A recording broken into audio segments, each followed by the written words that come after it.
Hello, welcome to Neurodifference. It is my pleasure to welcome Damian Bridgeman onto the channel. Welcome, Damian. Hi, I'm sure Rhys, how are you? I'm very well, thank you. How are you? I'm good. Looking Good. forward to our conversation. Me too. I'm sure myself and my listeners would appreciate hearing about your considerable experience in the workplace. Could you tell us about your background, link with disability, and some of the sectors you've worked in? I've worked across sectors in Wales, the UK, and internationally, and my disability is cerebral palsy, and I'm also neurodiverse. I've got dyslexia and aspects of dyscalculia, and basically, I'm really pleased to be here, and hopefully, we can have a motivational conversation. I'm sure. Given your considerable experience, that is a given. I've been lucky enough to meet Damian through Cardiff Airport's disability board, and well, quite frankly, I can't really think of anybody who has been more inspiring when it comes to producing great work for people with various disabilities and neurodivergent conditions. Can I just take 5 minutes of this podcast to say it back to you, Rhys? Because I've been watching your podcast, okay? And it's been amazing. I know we did an interview, but didn't actually go to air that well. So I'm really pleased to be back with you. And I really want to say, please keep up the good work because you're an amazing advocate and you're an amazing entrepreneur yourself in the way that you look at things and bring people together. You're a true connector in this space. So please carry on that work. I promise you I will. Thank you ever so much for your very kind words. It really means a lot. You've launched an incredible new organization called the Bridgman Community Foundation. Could you tell us a bit more about the service that the cooperative offers? Yes, I'll start by saying why me and my husband set it up, and then I'll explain why we do what we do. Okay, why me and my husband set the cooperative up is because I was sat at home one day and I was sitting in government meetings one after another, and I was getting more and more frustrated with disabled people truly not having the voice that they need. Okay? And when I say disabled people, I'm using it as a catch-all for neurodiverse as well. So I said to my husband, we need to actually step up and really make a difference in this space. But I want to do it differently. I don't want a charity. I don't want something I'm even in control of myself. And my husband looked at me and said, what do you mean you don't want something you're not in control of yourself? I said, I want something that I can give control over to every single member of that cooperative. So even when I'm not around anymore, that cooperative can carry on the good work that I know it's going to do. And what services do we offer? Advocacy. We offer sort of house building, social housing or social homes, and we offer all of the services as a wraparound service for that. So when I say it's a wraparound service, we can offer care, we can offer nursing, we can offer childcare, we can offer business support for disabled entrepreneurs, we can offer transport. support. And people turn around to me and they say, why have you got all of those 10 services? And I say, because for a disabled person to have a truly inclusive life, it takes 10 bits of the jigsaw. And actually, rather than looking at them in isolation, we need to start looking at them as a completed jigsaw. So that's why I brought them together. And let me just mention one other element of it as well. We also offer an assistive technology consultancy and support to be able to get accessible technology for disabled people, but not always the expensive assistive technology. We show people how you can do it with what you've already got. So we are breaking those barriers as well. That sounds incredible and very, very much needed. I think for the disability population of Wales. And speaking of Wales, if you don't mind me saying, and learn this from you, Wales, is where we got the NHS. Is where we get the NHS from, and universal. Well, and please correct me if I'm wrong, but also universal healthcare as well. Yeah. And also let's give a shout out to the miners. We also get the first welfare state started here in Wales. So not that I'm trying to be like Nye Bevan, because I couldn't. What he set up in the NHS is amazing. I know people have their own challenges with the NHS and wait lists, but actually to be free at the point of delivery is an amazing service.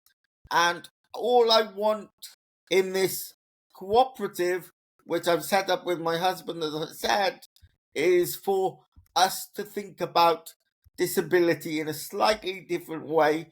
It's always going to be through the social model of disability, but I want disabled people to be the masters of their own destiny, and I want them to be able to take control for themselves.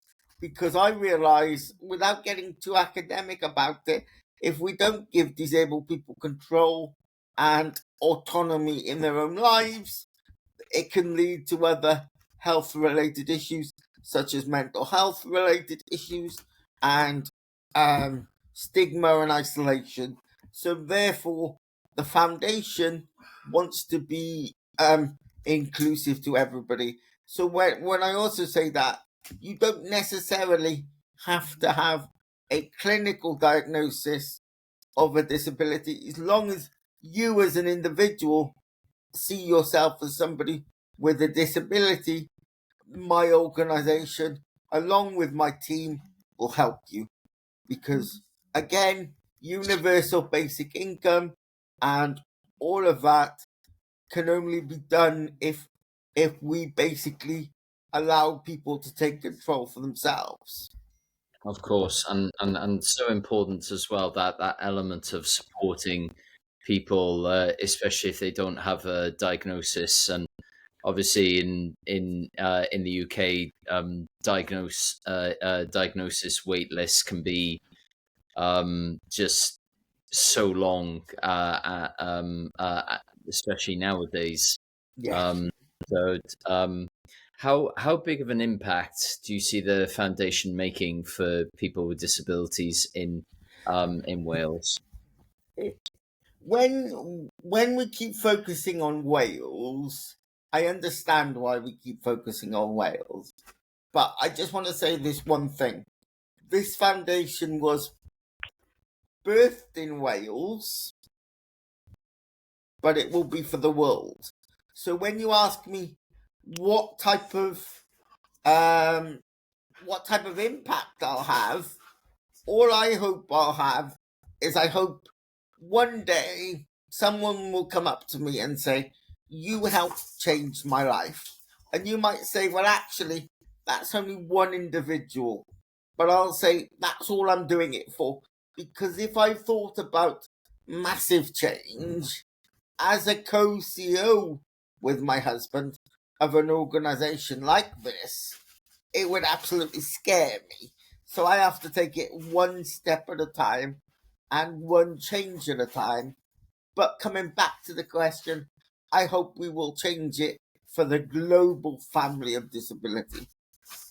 Absolutely, and I reckon a key part of that will be your advancement of the so-called purple pound economy. Could you tell us a bit more about the purple pound economy, Yes. as well as your community hubs, please? Yes, the purple pound is the spending power of disabled people, and it's £1 trillion globally.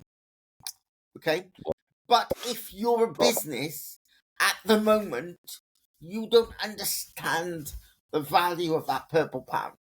Okay, because there's another magic power that we've got as disabled people. Okay, we've got more power than X. We've got more power than Twitter. We've got more power than Blue Sky. We've got more power than Facebook. Do you know how that works? It's because if we have a good service, we'll tell our friends, we'll tell our families, and because of all of that, our friends and families will support those services. So therefore, you can actually see an extra 20% on your bottom line brought into your business just by understanding the disabled demographic. Okay? Wow. And let's change the conversation in the Treasury and actually not see disabled people as a burden on society, but actually let's see them as financial drivers for financial positive change. And that's what I will be doing through the foundation, is promoting the value of the purple pound. Absolutely, and I'm very, very confident that your community hubs will help push that, as well as your supper clubs, which are of course international Yes. as well. So If I could just comment on those two things. We have a supper club, which is going to be launched in 2026, and that's going to be international. We are currently in negotiations to bring it to the United States, and we also are in negotiation to set up the first fully inclusive entrepreneurial hub somewhere in the UK. If we're lucky, and I think we might be, it might be the first one in Wales. But I can't confirm or deny that at the moment because there's conversations going on in the background. But if we are successful, I think you might see the first inclusive, totally accessible co-working space with support here in Wales for disabled entrepreneurs. incredible. That would be incredible. I know of quite a few co-working spaces that certainly on the there's one in Swansea, and I believe that there are a few in Cardiff. They are relatively new, but having one specifically for people with disabilities that's fully inclusive, as you say, I think that would be unprecedented. Off the top of my head, I can't really think of any co-working spaces that is truly disability inclusive. But let me just outline what that'll be. There will be job coaches. There will be people who can coach you through your business plan. There will be studios, there will be incubator spaces where if you've got an idea, you will get to test it in front of people that can help you. There will be people there that can help you with access to work funding. There will be people there that can even do your secretariat so that you don't get overwhelmed. And most of all, we will be building a community so that disabled entrepreneurs or disabled designers or disabled anybody that is touched by disability can come into a space and feel like they can have true accessible entrepreneurial support. Incredible. Well, it's a tremendous goal. And it's if I know you, it's going to happen.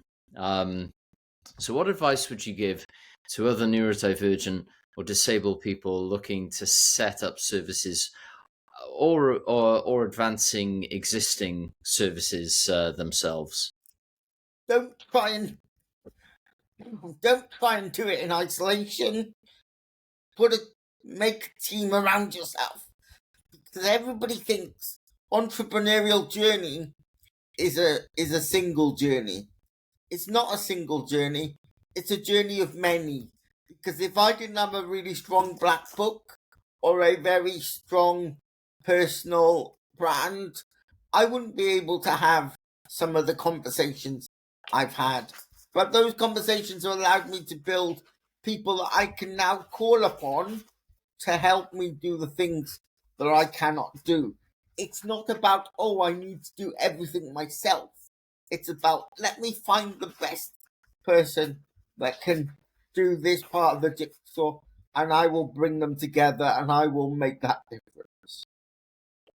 I couldn't agree more. In that vein, I would just like to say you've been a tremendous supporter of this podcast, and I really appreciate the advice and support that you've given to me personally, as well as this podcast. So, can I just say something around that as well? Me and Paul have started a YouTube channel in the spirit of the foundation and the cooperative, not being a one voice organization. I know that I said to you a couple of days ago that I want your Neuro5 podcast and videocasts to have a space on our platform. And people might say to me, why are you doing that? It's because I want multiple disabled people's voices on that platform, because it's not just me, it's not just Paul, and it's not just a lady that you haven't met yet, a lady called Pam, which is a special needs teacher in Birmingham. It's not just us trying to do this. We need a community to come with us to do it properly. And I'd love to see you on our platforms being the champion that I know you are. And it's an absolute privilege every time I get to sit down with you.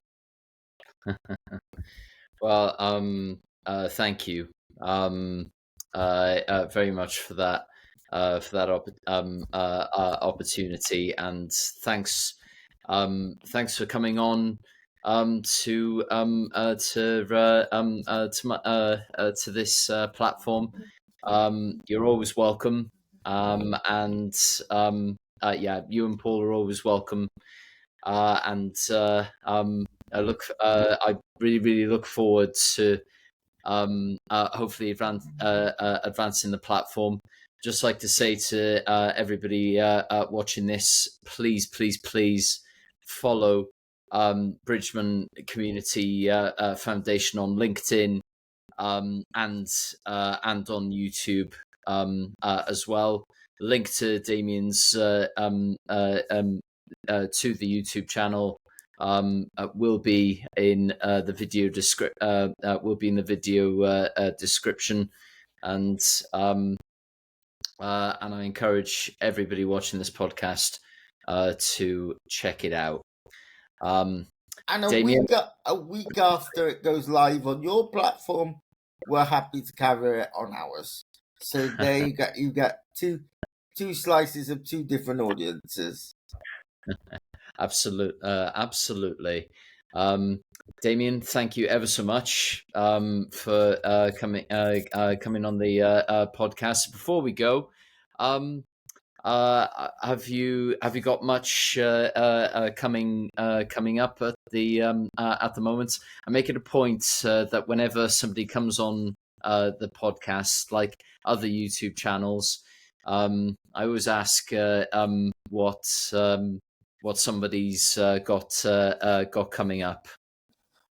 All I can say at the moment is watch this space. There's a big collaboration with a really well-known hotel chain, and we've now agreed to work with them more to make it more inclusive. So please watch this space, and I'll be coming to you, Rhys, for some of your amazing coaching and training around neurodiversity. So maybe we can have a separate conversation. Sounds good.